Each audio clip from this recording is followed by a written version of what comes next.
Yeah. You know, technically, I'm not even really supposed to be here right now. So fuck it. Might as well make the most of it. Yeah! Feels good! Woo! Guess I'm lucky. Some of us don't get a second chance. But I ain't blowing this one. Nah, man. Shit, I feel like I can do anything now. Who can catch lightning in the bottle? Set fire to water coming out the nozzle on the fire hose. Quiet and swatters. What's up, guys? Welcome to the Kaizen Life. My name is Guy Rogers. I'll be running this channel. The reason that I'm doing this is because I live in Melbourne, Australia, and obviously we've been in lockdown for almost a year now, which has been very tough on any martial artist because we're getting little bits and pieces of training, but nothing consistent. And especially for myself, martial arts is a massive part of my life, and it's been really, really hard. And I'm assuming it's been hard on a lot of other martial artists. A lot of my friends are struggling as well.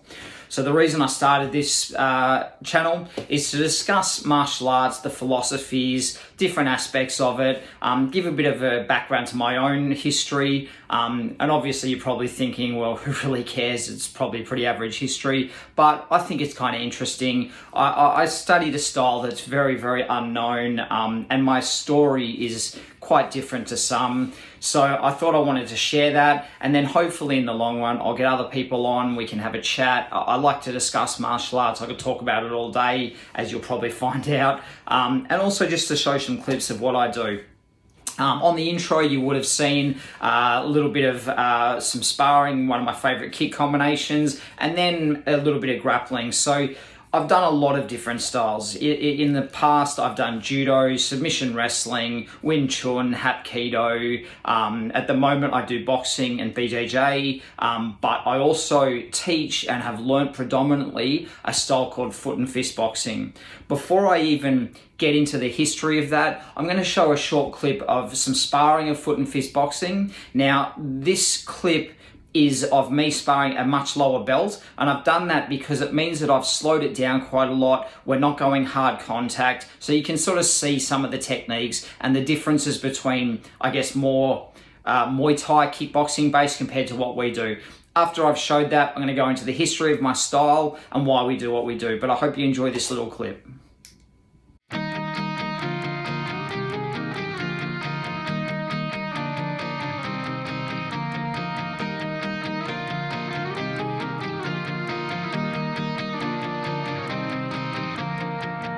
Now and then I think of when we were together, like when you said you felt so happy you could die. I told myself that you were right for me, but felt so lonely in your company. That was love and it's an ache I still remember.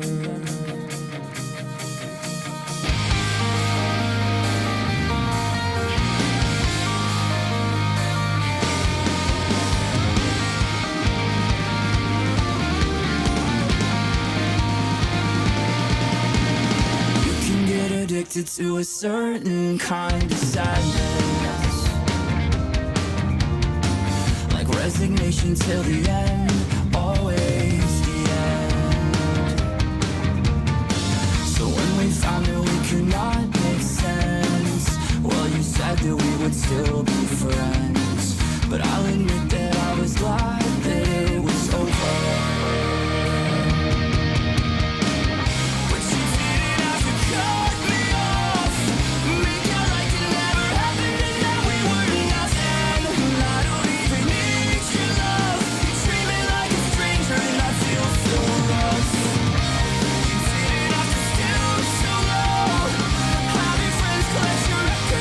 Change your number. I guess that I don't need that.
Okay, so that was just a little bit of sparring. Basically, I'll give you a bit of a background of the style and so on before I break down why we do what we do and so on. And I know a lot of people are probably looking at that going, oh, that's shit, and picking holes in it and so on. But I want to explain the background of our style first. So basically, foot and fist boxing was developed by a guy called Paul Garillo, who was a Shotokan karate sensei back in the 70s and had been training all his life. He did a lot of Western boxing, fencing, a lot of different styles. And he came to Australia and opened a Shotokan club. And what he realized was that Shotokan, and again, I'm not bagging any styles, I love all martial arts, but he believed that Shotokan, because it concentrated so much on kata and forms, it wasn't a self-defense style as such. There wasn't enough sparring, there wasn't enough contact in the style that he taught. And maybe that's wrong, maybe it's different now. But so what he decided to do was develop this foot and fist boxing style, which essentially was just sparring. So all it was learning the techniques of Shotokan karate mixed with the Western boxing and with the fencing footwork, and developed it as a self-defense form. And what he said was if you were going for a black belt in Shotokan karate in his club, you also had to get a brown belt in foot and fist boxing so that he knew that you could also spar. This obviously caused a lot of derision. A lot of people left, some people stayed, some people just did the foot and fist boxing. So myself, I came a lot later. My sensei was one of the first black belts under Paul Garillo, a man called Alf Shibilia. His brother Mario Shibilia is also a black belt, so the family is well known. And strangely enough, one of my best friends, Daniel Shibilia, is also a black belt, and he's the reason really that I started training. So that's the background of foot and fist boxing. As you can see from the sparring, and this is what I wanted to sort of get at, we use a lot of front leg kicks, so we don't cock back and use the switch kick that Muay Thai use. So I'll be the first to admit there's less power in it. It's just a quicker kick, because what we want to do is hit very, very quickly and get out. So the whole premise is we get in and out very quickly. We don't like getting hit. It's not a Muay Thai style where we stand and kick each other and see who falls over first. It's essentially in and out. The other thing that to take note of, I'm a right-handed fighter, so as a boxer, I should have my left hand forward and I should be orthodox. But in my style and the way that I've learnt it, I have my strong and fast hand forward because that's what I want to hit with first. It's the closest thing to the target. So this is closer to someone's face than this is. Boxers may disagree, but that's because boxers are so good at throwing quick combos and elongating their punches. This was just a self-defense style. So that's the background of the style. Basically, I got my black belt when I was about 20. I kept training for many, many years, and then I moved to Brisbane. And when I got to Brisbane, I hadn't trained for a while. I was desperate to find a style and really to find friends that were martial artists. So I started doing Hapkido, and I trained in that for a long time, and I almost got my black belt in Hapkido. And to be honest, I had a lot of issues with the style. The first and foremost, it was extremely expensive. I'm not going to name the club that I trained at because I'm not about that. But basically, it was around $70 per stripe, about $100 a grading. And then when I went for my black belt, they told me it was about, I can't remember, about $1,500. And I said, I'm not going to do that. I've got the skill. I shouldn't have to pay to do that. That's just crazy. When money comes into martial arts, I think it sort of changes the philosophy and the way the club runs, and I don't agree with that. So anyway, I did Hapkido. While I was there, I met a guy whose son was running a fight club. Shouldn't say this maybe on camera, but essentially we would go and have full contact fights, and it was fun. I love that sort of stuff because I like to know that what I'm doing is effective. So while I was there, I met a guy, and he wanted to train with me because he liked the style that I was doing. He said he'll come round. So we started training on the front porch of my house in Brisbane. And he was one of my first students, a guy called Steve Rolovs. And from there, it just grew. It grew and grew and grew to the point where 6 years later, I had hundreds of students, 30 or 40 people a night. I've now got a couple of black belts under me. And you've got to keep in mind, foot and fist boxing, there are no more than 20 black belts in the world. So it's a very, very rare style. And when I say that, I kind of feel like people go, yeah, that's because you made it up and just gave yourself a black belt. But I can tell you that to get my black belt in foot and fist boxing, you have to spar 5 other black belts full contact. It was very, very hard. I remember breaking my thumb on the night. I think I broke a rib. I got knocked out. But I kept going because that's the point of it, really. It's all based on sparring. So then as I started to develop Kaizen, which was my MMA club, so Kaizen MMA, I really realized that the big thing missing was grappling, because every striker says, well, you know, you have to get me to the ground first and I'm going to knock you out before you do that. But the UFC has obviously shown that that's not the case. It's just not true. You can't just knock someone out before they take you down. Eventually, most fights go to the ground. You have to learn how to grapple. So I started doing judo at a club that was very big on grappling and groundwork. They did a lot of throws, but they were massive into niwaza, which is fantastic. It was a really good base. And I think for most people that do judo, they would know that it's not so much submissions in judo, it's more about holding people down. So to win a fight, you have to hold someone down for, I think it's 25 seconds. So really it's that controlling, the top control. So I attribute my grappling now a lot to that, because I was never looking for submissions. I just wanted that position.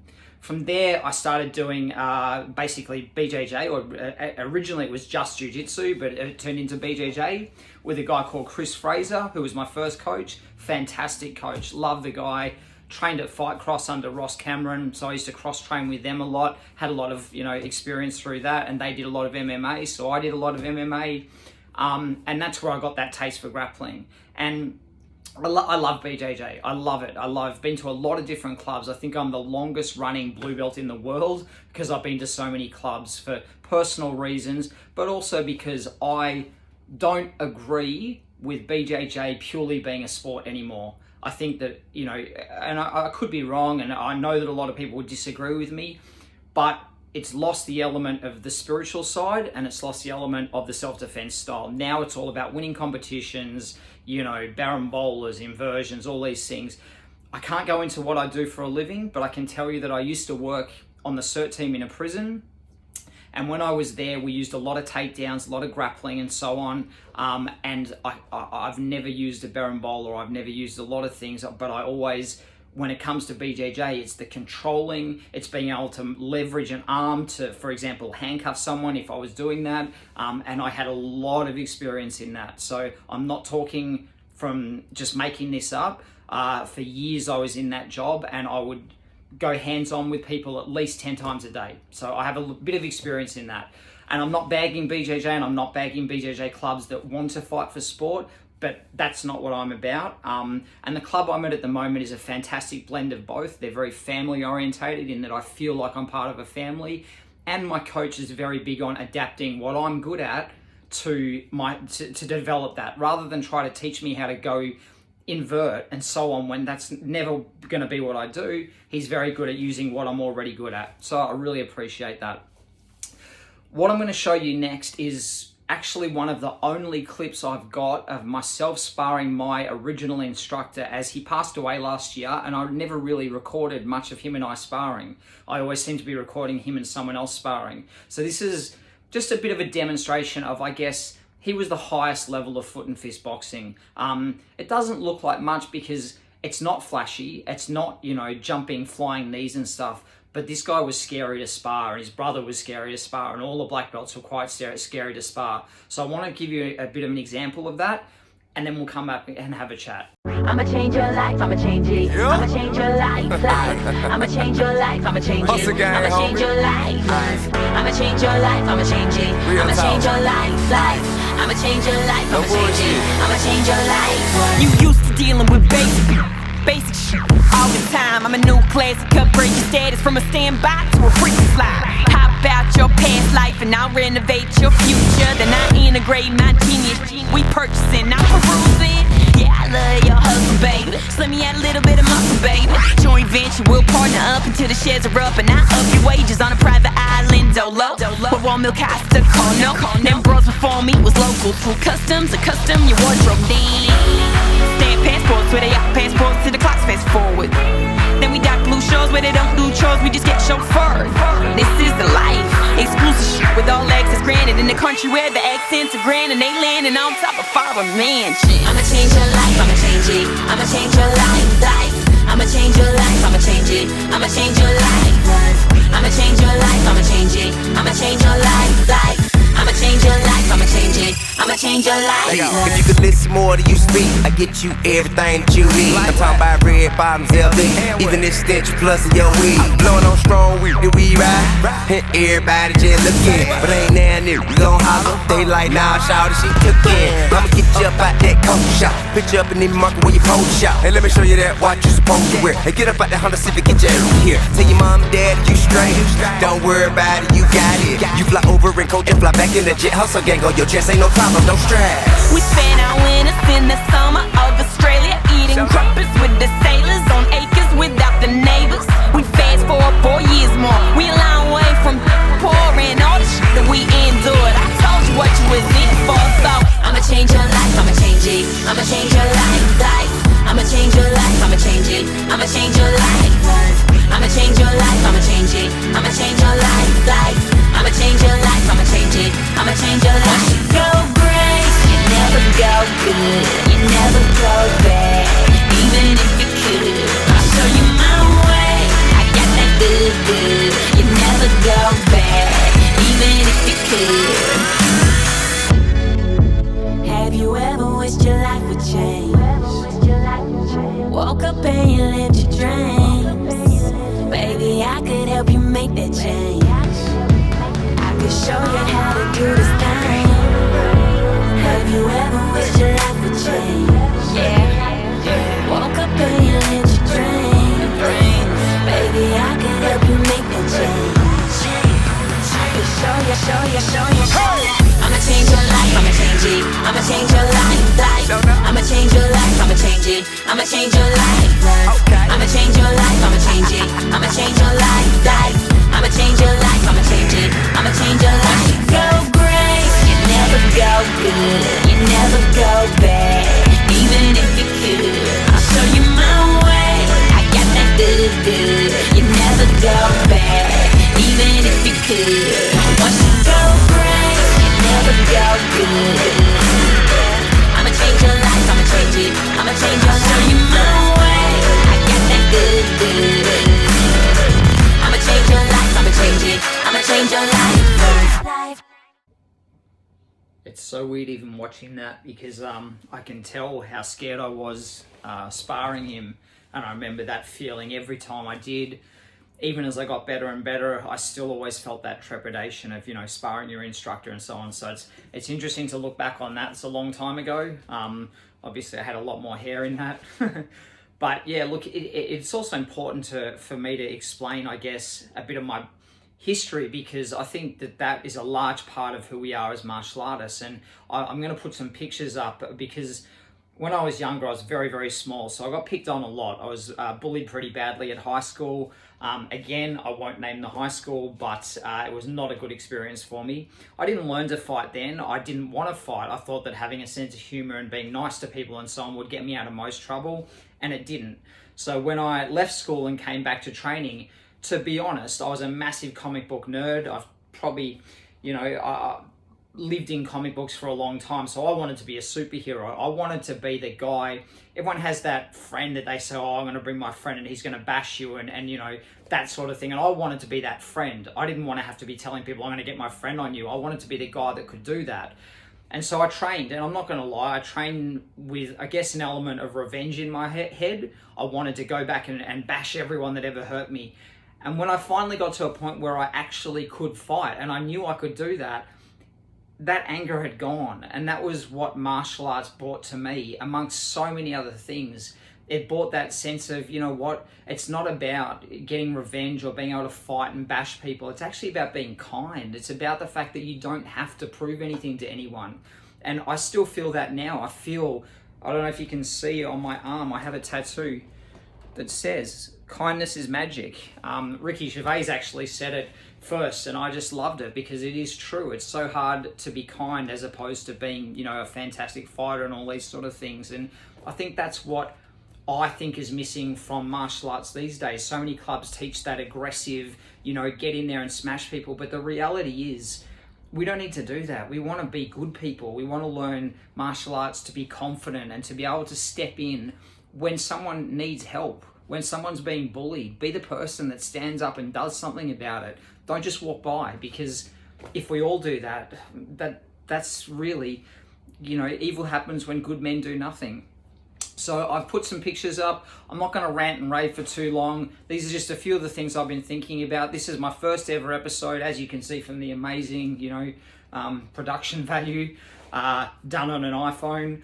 So I'm going to post it. Hopefully you like what you've seen. I've got thousands of hours of videos and other stuff to put up. And I'm always open for questions and so on. I want to give a shout out to a couple of people who inspired me doing this. So Min Nguyen, who I'm going to put up some videos of as well. He's another one of my black belts. Fantastic guy, lives the values of Kaizen every day.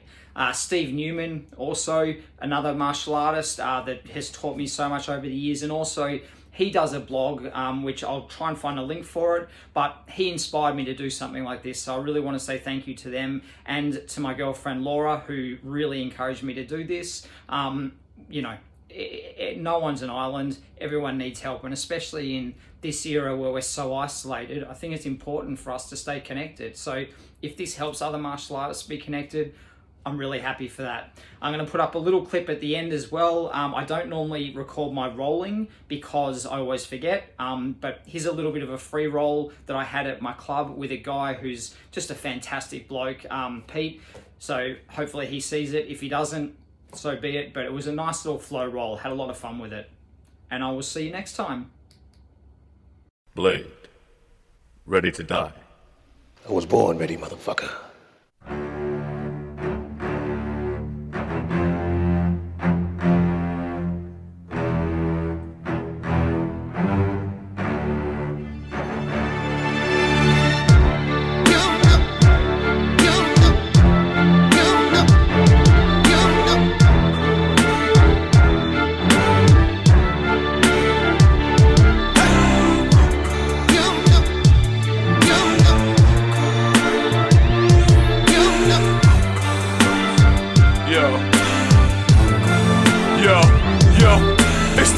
Of the blood was sent, unleash the beast within. I walk around with the strength of 100 men. You best to run before I count to 10. Blood dripping from my canine like a fountain pen. It seems I've been asleep for 1,000 years. The way my world has changed, it brings me 1,000 tears. Prince of darkness, they walk through the rays of light. To this beat of empire, I'm the prototype. The shape-shifting mirror image flash phototype. The everlasting division, the red blood-o-type. He was born perfect.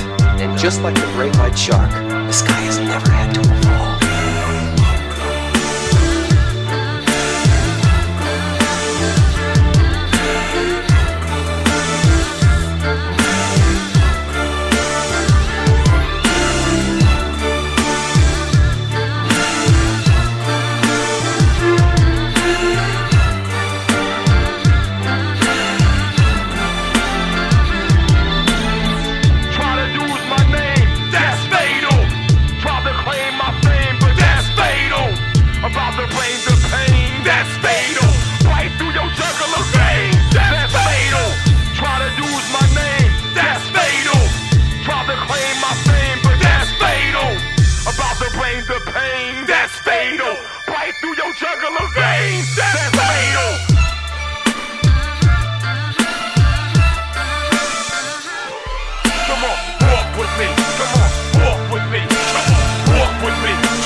I must have heard hundreds of you rodents make the same claim. Each one of them have tasted the end of my soul. I strike back with a vengeance, the father of your descendants, and I can't be deflected by your silver cross pendants. Bloody holy water, you make the false images.